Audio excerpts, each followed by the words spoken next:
আজকে আমরা মাধ্যমিক 2026-এর দ্বিতীয় পর্যায়ক্রমিক মূল্যায়ন পরীক্ষার 29 নম্বর রয় মার্টিনের সোদপুর হাই স্কুলের অঙ্কের 1 নম্বরটা করেছি। আমরা এবার 2 নম্বরের টা করব। প্রথমে 2 নম্বরের র্যাকেটটা দেখো, যৌগিক ভেদের উপপাদ্যটি বিবৃতি করো। দেখো, যৌগিক ভেদের উপপাদ্যটি এক্স ওয়াই জেড তিনটি চল এরূপ যে এক্স সমানুপাতিক ওয়াই যখন জেড ধ্রুবক, আবার ওয়াই সমানুপাতিক জেড যখন এক্স সমানুপাতিক জেড যখন ওয়াই ধ্রুবক। তাহলে এক্স সমানুপাতিক ওয়াই জেড যখন ওয়াই এবং জেড উভয়ই অপরিবর্তিত। এটাই হলো যৌগিক ভেদের উপপাদ্য। আচ্ছা দেখো, দুইয়েরটা দেখো, ও কেন্দ্রীয় বৃত্তে অন্তর্লিখিত ত্রিভুজ এবিসি এর বিসি ব্যাস সি বিন্দুতে স্পর্শক বর্ধিত বিএ পি বিন্দুতে ছেদ করেছে। আচ্ছা, ছবিটা দিকে আমরা করছি, দেখো ছবিটা একটু লক্ষ্য করো। এটা একটা অকেন্দ্রীয় বৃত্ত, এর মধ্যে এই ত্রিভুজটা অন্তর্লিখিত আছে, এবিসি ত্রিভুজটা, যার বিসিটা হচ্ছে ব্যাস। ঠিক আছে, বিসিটা হচ্ছে তোমার ব্যাস। তাহলে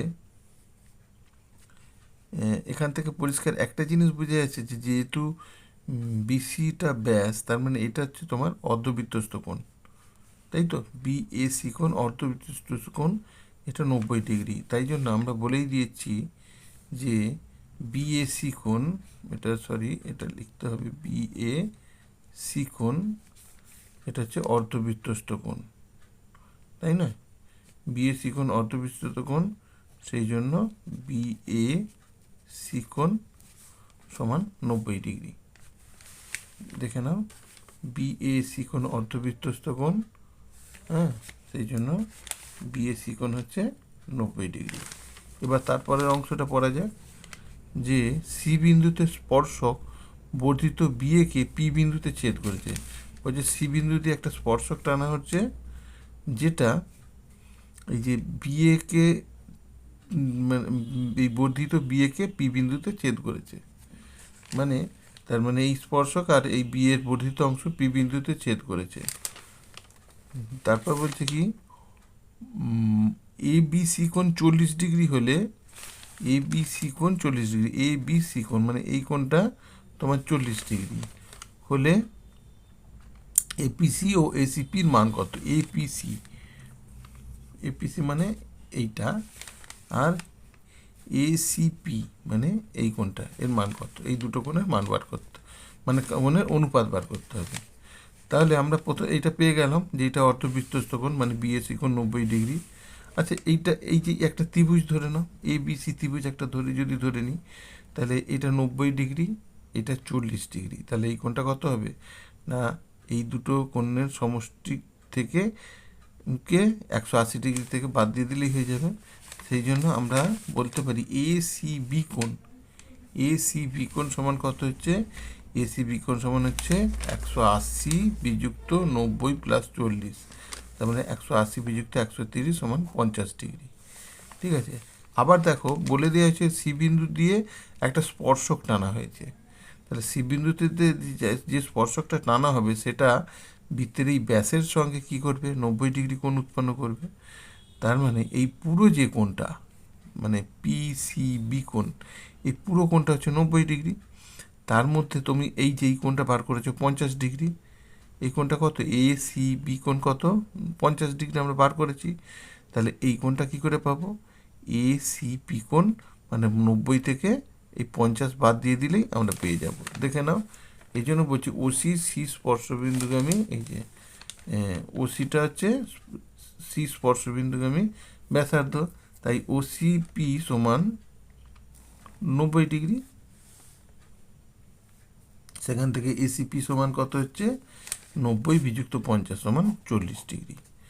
ঠিক আছে, তাহলে আমরা এখানে একটা বলেছিল এসিপি, দেখে নাও এখানে বলা ছিল এসিপি এই কোণটার মান পেয়ে গেলাম, এসিপির মান পেয়ে গেলাম। এবার আমাকে বার করতে হবে এপিসি কোণের মান। তাহলে এপিসি কোণের মানটা কত হচ্ছে না, দেখো এখানে দেখো এই যে এই অর্ধবৃত্তস্থ কোণ এটা যদি 90 ডিগ্রি হয়, আর এইটা তো এই সরলরেখা বিপির উপর এসি সরলরেখা পুরোটা হচ্ছে 180 ডিগ্রি, তাহলে এই কোণটা কত হবে, এটা হচ্ছে 90 ডিগ্রি। ওকে, তাহলে এইটা যদি 90 ডিগ্রি হয় এটাও 90 ডিগ্রি হবে, তাহলে এইটা 90, এইটা 50, এটা 40, এই দুটোকে যোগ করলে এই একটা ত্রিভুজ যদি ধরে নাও, এসিপি ত্রিভুজ ধরে নাও, তাহলে এই দুটো যোগফলের সমষ্টি থেকে 180 ডিগ্রি থেকে বাদ দিয়ে দাও, তাহলে এই কোণটা বেরিয়ে যাবে। সেই জন্য আমরা কি বলছি যে এপিসি কোণ সমান কত হচ্ছে, এপিসি কোণ হচ্ছে 180 ডিগ্রি মাইনাস 90 প্লাস 40, তার মানে 180 মাইনাস 130 সমান হচ্ছে 50 ডিগ্রি। তাহলে এই কোণটা আমার বেরিয়ে গেল 50 ডিগ্রি, আর এই কোণটা আমার কত হলো 40 ডিগ্রি। এবার দুজনের অনুপাত করছি, এসিপি ইজ টু এপিসি কোণ সমান 40:50 সমান 4:5। এটা হচ্ছে তোমার অ্যান্সার। 3 নম্বরের অঙ্কটা দেখো, আর ব্যাসার্ধ বিশিষ্ট একটি গোলকের বক্রতলের ক্ষেত্রফল ছোট আর, ঠিক আছে, ছোট আর ব্যাসার্ধ বিশিষ্ট একটি বৃত্তের ক্ষেত্রফলের সমান। বুঝতে পারছো, বড় আর ব্যাসার্ধ বিশিষ্ট গোলকের বক্রতলের ক্ষেত্রফল ছোট আর ব্যাসার্ধ বিশিষ্ট বৃত্তের ক্ষেত্রফলের সমান। তাহলে দেখাও যে ছোট আর বড় ইজ টু বড় আর সমান 2:1। তাহলে আমরা কি 4πr² সমান 4π বড় আর স্কোয়ার সমান πr², ঠিক আছে, যেটা আমার বলা আছে আর ব্যাসার্ধ বিশিষ্ট গোলকের বক্রতলের ক্ষেত্রফল ছোট আর ব্যাসার্ধ বিশিষ্ট একটি বৃত্তের ক্ষেত্রফলের সমান। তাহলে এইটাই প্রশ্ন অনুসারে 4πr² সমান πr²। এখানে তাহলে আমরা r² সমান কি, ছোট r² সমান বড় 4 বড় r², তাহলে r² সমান 1/4। তাহলে r² সমান হচ্ছে √1/4, r/r সমান হচ্ছে 1/2। তাহলে এটা কোণাকুণি করলে আর ছোট আর ইজ টু বড় আর সমান 2:1। এটা হচ্ছে প্রমাণিত হয়ে গেল।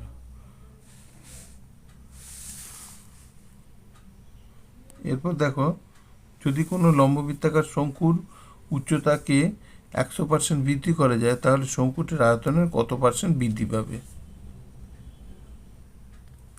দেখো ধরি শঙ্কুর উচ্চতা এই একক, তাহলে আয়তন কত হবে, আর ব্যাসার্ধ যদি আর একক হয় তাহলে আয়তন হবে 1/3πr² এইচ একক, ঘন একক। আবার এখন উচ্চতা হচ্ছে কত হচ্ছে, যে মানে এইচ প্লাস এই যে কত % বৃদ্ধি পাচ্ছে দেখে নাও, হ্যাঁ 100% বৃদ্ধি পাচ্ছে। তাহলে আমার এখনকার উচ্চতা কত হচ্ছে, এইচ প্লাস এইচ ইন্টু 100/100 একক, তার মানে 2h একক। তাহলে আয়তনটা কত হবে, 1/3 ইন্টু πr², শুধু এইচের জায়গায় 2h বসিয়ে দাও, ঘন একক। তাহলে 1/3πr² গুণিত 2h। এবার আয়তনের বৃদ্ধিটা কত হচ্ছে, আয়তনের বৃদ্ধি হচ্ছে এই যে এখনকার যে আয়তন তা থেকে আগের আয়তনটা বাদ দিয়ে হয়ে যাবে। তাহলে এটাই করলাম, এখনকার আয়তন থেকে আগের আয়তন বাদ দেওয়া হলো, দিয়ে এখান থেকে 1/3πr² এইচ কমন নিলে 2 - 1 ঘন একক, মানে 1/3πr² এইচ ঘন একক। এরপর কি বলেছে, আয়তনের বৃদ্ধি কত, শতকরা বৃদ্ধি কত। তাহলে আয়তনের শতকরা বৃদ্ধি হচ্ছে 1/3πr² এইচ, এখনকার যে বৃদ্ধিটা হলো এইটা, বাই প্রথমের বৃদ্ধিটা 1/3πr² এইচ বাই ইন্টু 100, কাটাকাটি করতে আসছে 100%। এটা হচ্ছে অ্যান্সার।